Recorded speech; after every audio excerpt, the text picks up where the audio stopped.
विश्वनाथ भगवान शिव ओगरदानी त्रिकालदर्शी कैलाशी अविनाशी देवाधिदेव महादेव भगवान शिव की पुनीत पावन शिव महापुराण की कथा जो संपूर्ण विश्व के कल्याण हेतु श्रवण करने का सौभाग्य बाबा देवाधिदेव महादेव की कृपा से आप और हमको प्राप्त हुआ है।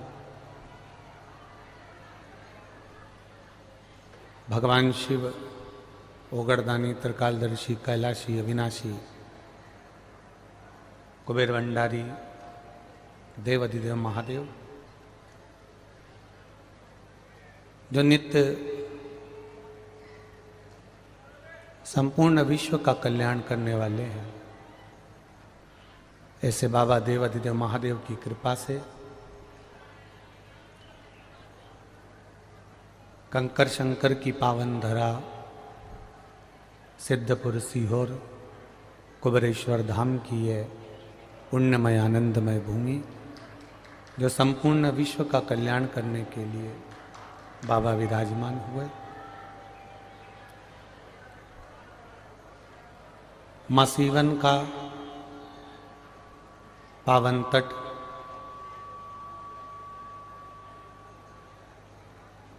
भगवान श्री गणेश जी महाराज श्री हनुमान जी महाराज की पुण्यमय आनंदमय भूमि सिद्धपुर नगर सीहोर की पावन धरा किसी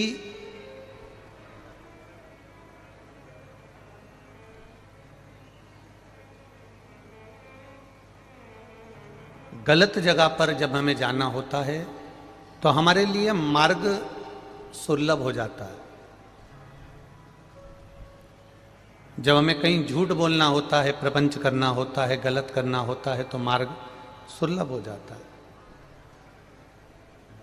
पर शिव महापुराण की कथा कहती है जब हम सतमार्ग की ओर बढ़ते हैं, अच्छा करने की ओर बढ़ते हैं, भगवत स्मरण की ओर बढ़ते हैं, भगवत भजन की ओर बढ़ते हैं, तब कहीं ना कहीं किसी न किसी रूप में हमें कुछ ना कुछ भगवान की भक्ति की ओर बढ़ने में उलझन आती ही है।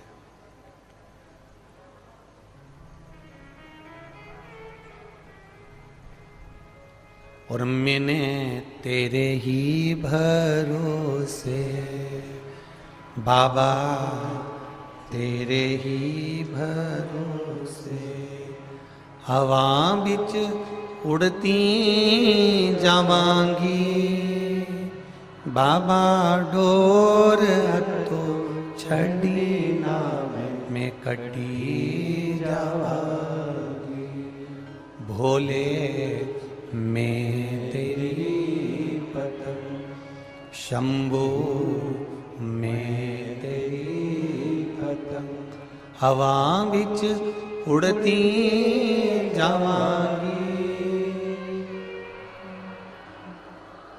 हत्तो छड़ी ना में कटी जावांगी। हम शिव मंदिर जाते हैं, हम भगवान शंकर को एक लोटा जल चढ़ाते हैं, हम भगवान शिव का भजन भी करते हैं, स्मरण भी करते हैं, संकीर्तन भी करते हैं, मंत्र जाप भी करते हैं, नाम जाप भी करते हैं।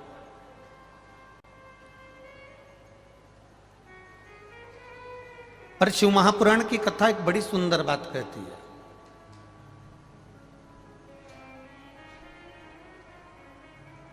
कि शिव के मंदिर जाने से पहले अपने मन को शिवालय बनाना पड़ेगा, तब जाकर हम शंकर के शिवालय तक पहुंच पाते हैं। मंदिर नहीं बन पाया, ये मन ही शिवालय नहीं बन पाया, तो निश्चित है हम शंकर के द्वारे तक नहीं जा सकते, हम शिव की चौखट तक नहीं पहुंच सकते।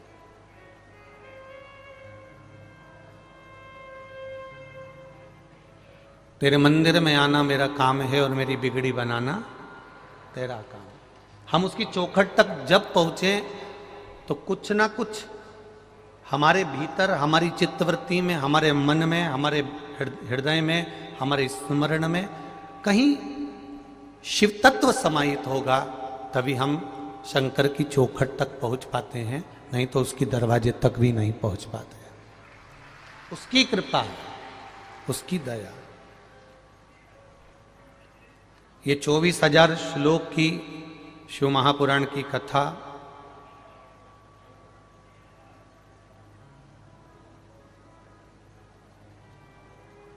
जिसका एक शब्द भी हमारी जिंदगी में अगर उतर जाए तो हम हमारे जीवन को सार्थक बना सकते हैं।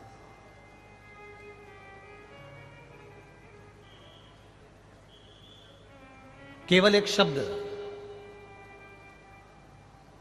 और वो शब्द हमारे जीवन का कल्याण भी कर सकता है।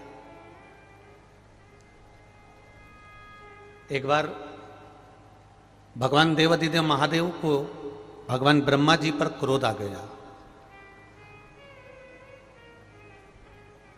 अब ब्रह्मदेव जिनके 5 मुख थे,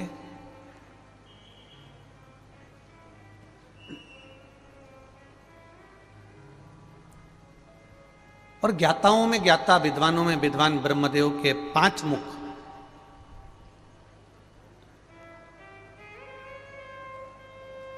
भगवान विष्णु के पिताजी का नाम ज्ञात करने के लिए उन्होंने एक पर्वत का मंथन करा, एक पहाड़ का भ्रमण मंथन किया और उसमें से शिवलिंग प्रकट हुआ।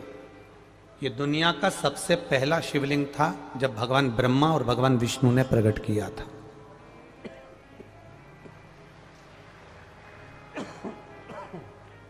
सबसे पहला शिवलिंग। अब वो शिवलिंग प्रकट हो गया, पर ब्रह्मा जी के मन में यह भाव प्रकट नहीं हुआ कि इस शिवलिंग का चरण कहां है, इस शिवलिंग का शीश कहां है। चरण और शीश को ढूंढने की एक, दोनों के भीतर एक भाव जागृत हो गया। भगवान विष्णु भगवान शंकर का ना शीश देखना चाहते थे, ना भगवान शंकर का चरण देखना चाहते थे, क्योंकि भगवान विष्णु को मालूम था कि देवाधिदेव महादेव की करुणा ही बहुत है, तो चरण और शीश देखने की जरूरत ही क्या पड़ेगी, उसकी कृपा ही बहुत है।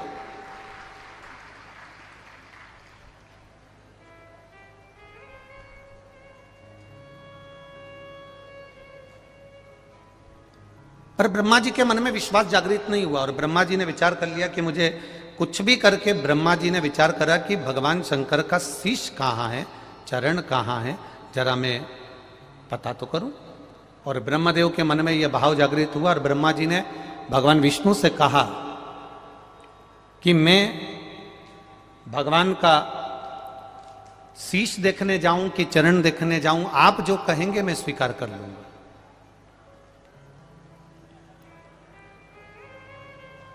आप जो बोलेंगे मैं उसको स्वीकार करूंगा। आप कहें तो मैं शीश का दर्शन कर लेता हूं, आप कहें तो मैं चरण का दर्शन कर लेता हूं, आप जो बोलेंगे मैं स्वीकार कर लूंगा। भगवान विष्णु ने कहा, एक काम करो ब्रह्मदेव, अगर तुम शिव जी को जानना ही चाहते हो तो भगवान शंकर का शीश का दर्शन तुम कर लो, मैं चरण का दर्शन कर लेता हूं। ये हमने पहले भी शिव महापुराण में वर्णन किया, पहले भी इस कथा में अपन ने इसका स्मरण किया। और ब्रह्मा जी भगवान शंकर का शीश देखने के लिए चले। जब ब्रह्मा जी भगवान शिव का शीश देखने के लिए चले तो इतने ऊपर पहुंचते गए, इतने ऊपर पहुंचते गए, इतने ऊपर पहुंचते गए कि ढूंढते ढूंढते जब थक गए तब केतकी के पुष्प को उन्होंने तोड़ लिया और उस केतकी के फूल से कहा कि तू चलकर कह देना कि ब्रह्मा जी को भगवान शंकर का शीश मिल गया। केतकी के फूल ने मन में विचार करा कि मैं क्यों झूठ बोलूं, तो कहा मैं तुझे सुगंधित बनाकर रखूंगा। थोड़ा सा एक चुटकी मात्र का भी जब भीतर लोभ उत्पन्न होता है, और वो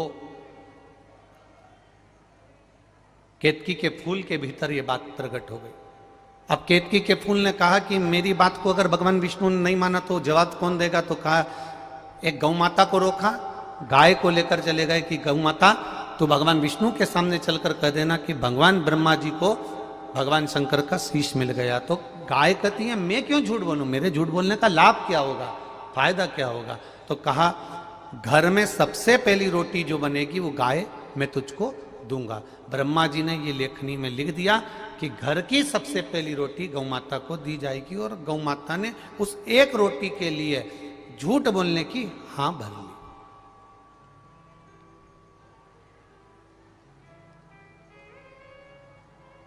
अब एक रोटी के लिए गौ माता ने झूठ बोलने की हां भर ली।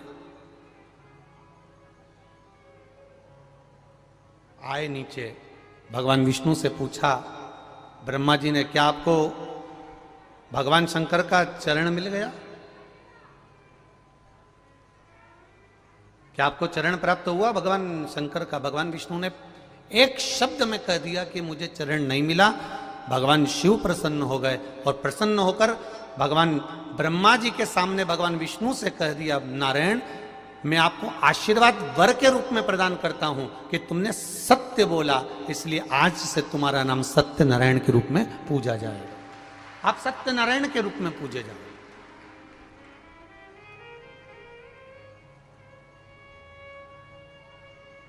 अब भगवान विष्णु ने एक सत्य बोला तो उनका नाम सत्यनारायण हो गया। अब विचार करिएगा, दिन भर में अपन कितनी बार झूठ बोलते हैं, तो फिर अपना नाम तो झूठेला होना चाहिए ना। कितना झूठ बोला जाए, कितना झूठ कहा जाए। तुम सत्य बोले हो इसलिए तुम्हारा नाम सत्यनारायण होगा। अब ब्रह्मा जी से भगवान विष्णु ने पूछा, तुम्हें क्या भगवान देवादिदेव महादेव का शीश मिल गया। अब जरा विचार करिए, हमारे संत, हमारे साधु, हमारे महात्मा, जोगी, सन्यासी, तपस्वी, साधक, उपासक एक बात हमेशा कहते हुआ है कि हरि अनंत और हरि की कथा अनंत है। भगवान की कथाएं भी बहुत सारी हैं, भगवान का भजन भी बहुत सारा है, भगवान का स्मरण भी बहुत सारा है, और भगवान की लीला भी बहुत सारी है, और भगवान भी बहुत सारे।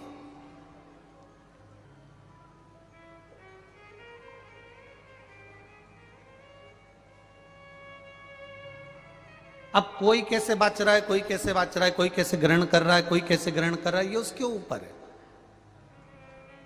किसी की मर्जी पड़ती है तो आधा लीटर दूध को गर्म करके उकाल कर शक्कर डालकर पी लेता है, कोई होता है तो फीका पी लेता है, कोई होता है तो उसमें केसर डाल के पी लेता है, कोई होता है तो उसकी कॉफ़ी बनाकर पी जाता है, कोई होता है तो उसकी चाय बनाकर पी जाता है, कोई होता है तो उसका दही बनाकर खा लेता है, कोई होता है तो उसकी छाछ बनाकर खा लेता है, कोई है तो उसका मक्खन बनाकर खा लेगा, और कोई है तो उसका घी बनाकर खा लेगा। ये उसके ऊपर है कि वो दूध को कैसे ग्रहण कर रहा है। उसी तरह भगवान शिव का अपार ग्रंथ है। ऐसी कोई शास्त्र, ऐसी कोई पुराण, ऐसा कोई वेद, ऐसा कोई छंद, ऐसा कोई शास्त्र हमारे सनातन धर्म में नहीं है जिसमें देवादिदेव महादेव का वर्णन नहीं हो। सब में शिव समाये हैं, प्रत्येक में।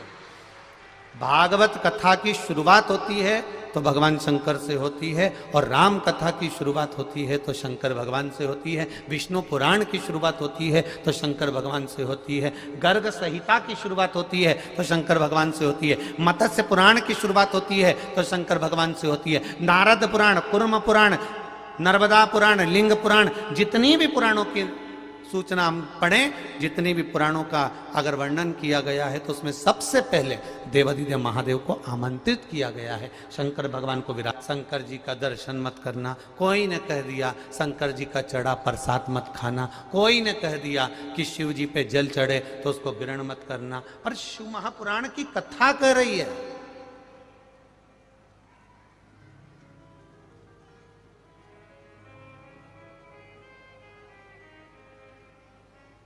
शिव महापुराण की कथा कह रही है कि दुनिया के सारे तीर्थ नहीं जा सकते,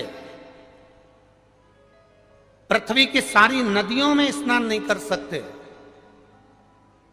पवित्र नदियों में आप स्नान नहीं कर सकते, या किसी भी तीर्थ में जाकर एक रात्रि भी विश्राम नहीं कर सकते, या हमने जिंदगी में कोई दान करा ना करा, कोई पुण्य करा ना करा, कोई सत्कर्म करा ना करा, कोई शास्त्र पढ़ा ना पढ़ा, कोई शास्त्र सुना ना सुना, उसके बाद भी शिव महापुराण की कथा कहती है कि एक दिन में अगर मात्र एक बार भी आप शंकर के शिवालय में प्रवेश कर गए या मंदिर में प्रवेश कर गए तो सारे तीर्थ, सारी नदियां, सारे सरोवर, सारी बावड़ी, सारे तालाब, सारे कुंड के स्नान का पुण्य, दान का पुण्य प्राप्त हो जाता है, केवल शिव तत्व को प्राप्त कर लेने का।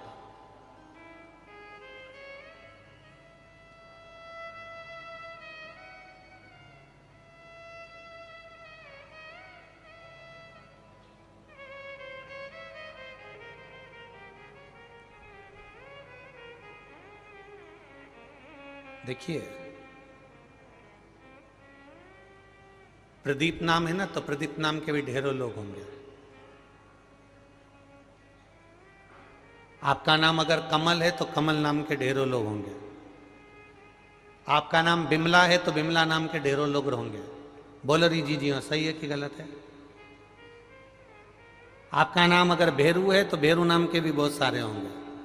आपका नाम अगर चंद्रघंटा है तो चंद्रघंटा के नाम के बहुत सारे हैं। बोलो री जी हाँ, सही है कि गलत है? और जी जाऊन भी बोल दो, सही है। एक नाम के ढेर नाम पड़े,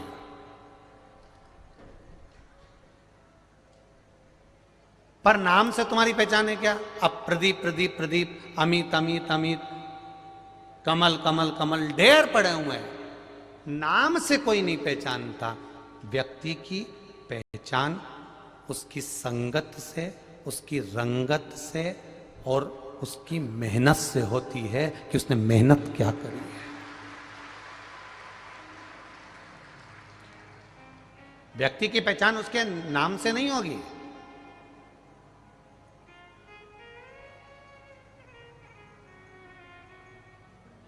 उसकी मेहनत क्या है? मेहनत मतलब उसने अपने हाथों से कितनी मेहनत करी है। उसकी रंगत क्या है? उसने मेहनत कर कर अपना कलर तक चेंज कर लिया। उसकी संगत क्या है? किसके साथ बैठ रहा है? रंगत, संगत और मेहनत, इन तीन चीजों से व्यक्ति के नाम को पहचाना जाता है कि यह वो व्यक्ति है। नाम से जानना कठिन है। एक नाम के ढेर सारे मिल जाएंगे, एक नाम के बहुत सारे प्राप्त हो जाएंगे, पर तुम्हारी रंगत से, तुम्हारी संगत से और तुम्हारी मेहनत से तुमको पहचाना जाएगा कि इसकी मेहनत क्या है। किसी बैंक में जाके खड़े हो जाओ, तुम्हारी बैंक में चले जाओ, चलो तुम्हारी बैंक में चले जाओ, जिस बैंक में तुम जाते हो, और जाकर कह देना मेरा नाम कमल कुमार है, 50,000 रुपये निकाल के दो। निकाल देगा क्या वो? अरे बोलो तो जम के, नहीं निकालेगा। क्या कहेगा? सर एक फॉर्म भर दीजिए, उसमें आपका सिग्नेचर कर दीजिए, सिग्नेचर करोगे हम उसे पहचान जाएंगे। मतलब आप जो सिग्नेचर करोगे उससे पहचान हो जाएगी कि ये आपका सिग्नेचर है और आपका सिग्नेचर है।